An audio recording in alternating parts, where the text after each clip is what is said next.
Hey guys, Manga Unboxed here, and today, as you can tell by the title, I'm gonna be doing a video where I rank kind of new gen manga, probably like manga that's released like 2015 on. I'll probably make some exceptions. I'll be kind of loose with the rules of it, but this is kind of a different video. I want to experiment a bit more and just give my like short thoughts on kind of some of the newer series, maybe the ones that are releasing like right now, and ones that you should keep an eye out for and ones that you shouldn't keep an eye out for.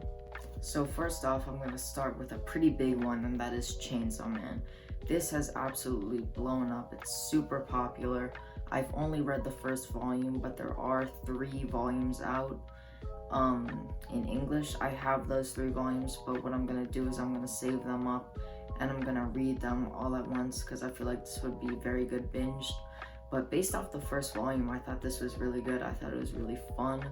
I think it has a ton of potential, and I heard from other people that have read ahead online that it does carry out that potential, so I'm really excited to see where it goes. But just based off the first volume, solid like 7 to 7.5. I thought it was a great introduction. Next up, we got another big one, and that is Jujutsu Kaisen. This is just such a great shonen. It's one of my favorites that is releasing right now. I just think it's so much fun to read, and it's just so good.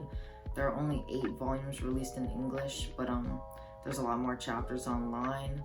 But every time a volume releases, I just try to get it and I just read it right away because it's just so good. I've just enjoyed every single volume of it. If you don't like it, I don't know. I feel like if you're a shonen fan, this is just such a good read, and I'm excited to see where it goes because I heard that it hasn't even hit its best arc yet. Next up, we have yet another big one, and that is Spy Family. This has been getting a ton of hype along with the other 2 that I've shown already.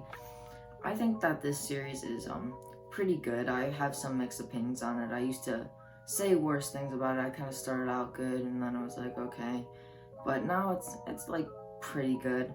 Like I would give it like a 6.5 to 7, but that's not even like terrible. I think it has a ton of potential it could carry out. I think it's pretty wholesome and it can be pretty funny, but it just doesn't really interest me as much about as like some of the other series that are releasing right now.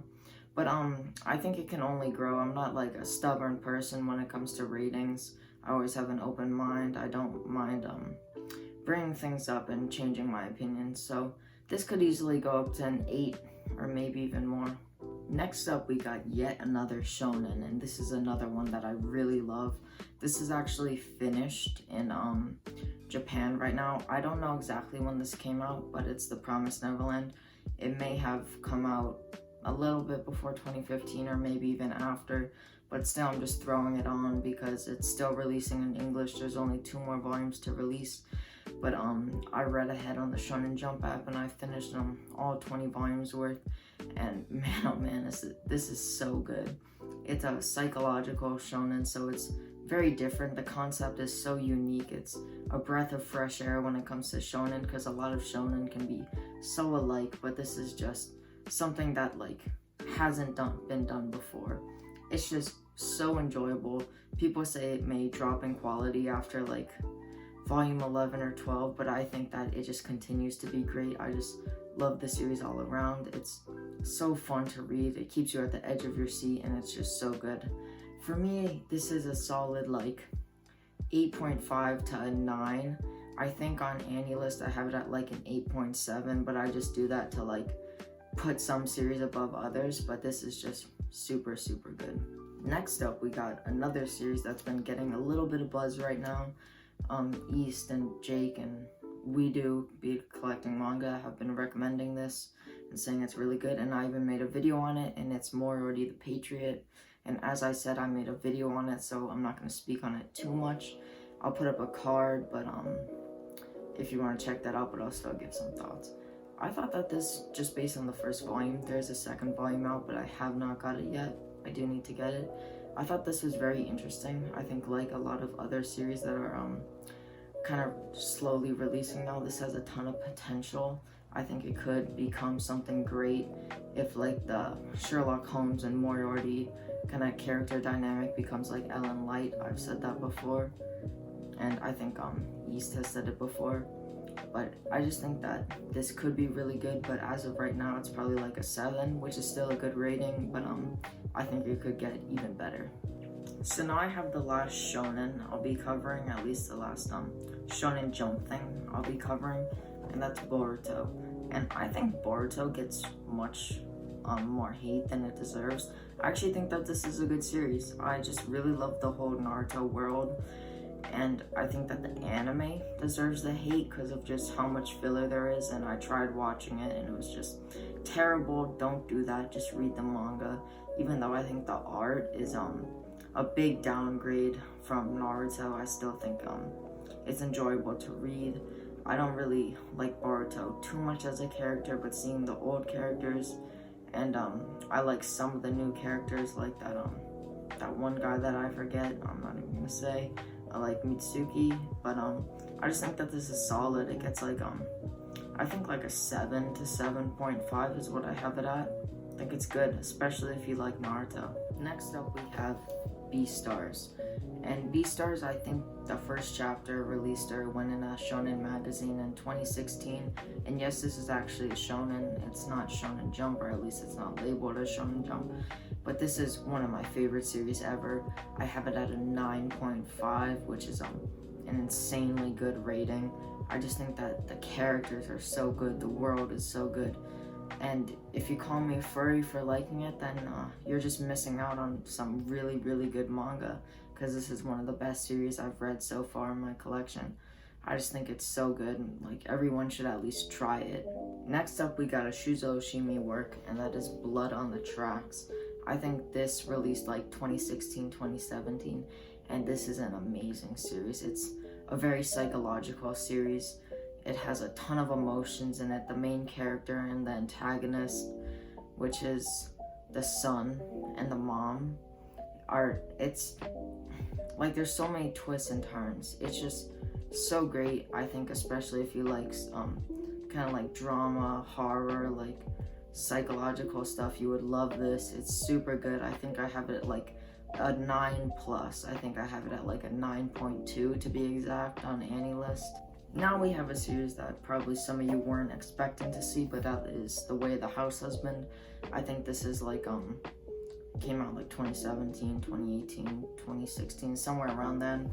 This is a Viz Sig, and this is just such a funny series. I just really enjoy it. If you just want to have a good time, like it doesn't really follow an overarching story. It's episodical, but it's just a lot of laughs. The main character is super funny. It's about a Yakuza boss who retires and then becomes a house husband, and it's like over intensified, and he just kind of runs errands, and each chapter is its own thing. I think it's super good. I think it's like an 8, and it deserves it. Okay, so now for the last series, which I'm gonna count, and this is a series that I can't actually say the actual name for because it is Dogningen, and I'm saying Ningen because that's the alternative name. I will not say the real name. But if you just like the sound of this title and this cover, and you think that this would be a funny series for you, you would really, really like this. I think that this is just so funny. I haven't read ahead in the webtoon, but this is actually a self-printed volume by the author, and this is just such a funny series. And obviously, like, the humor is not gonna be for everyone, but I think I've said this before, like, just based on the title, and maybe look up like because this is on Amazon, I can put a link in the description for it.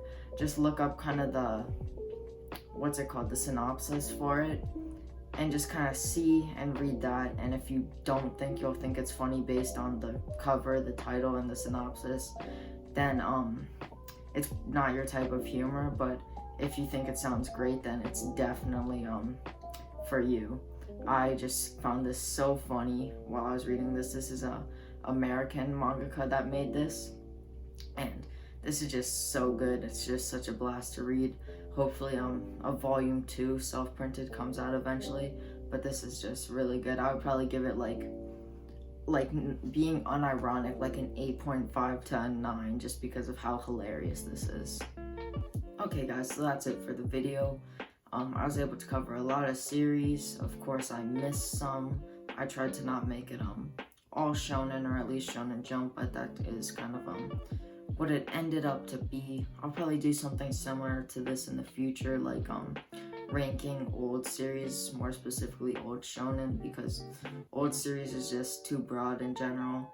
But that's about it for the video. If you like, drop a like. If you want to follow my channel, drop a sub. I do manga content.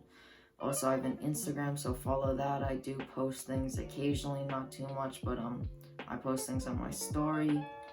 And I have a podcast with me, Jake the Pog, and J-Dog-kun. It's called the Ragu Otaku Podcast. I'll throw up a card, and a link will be in the description.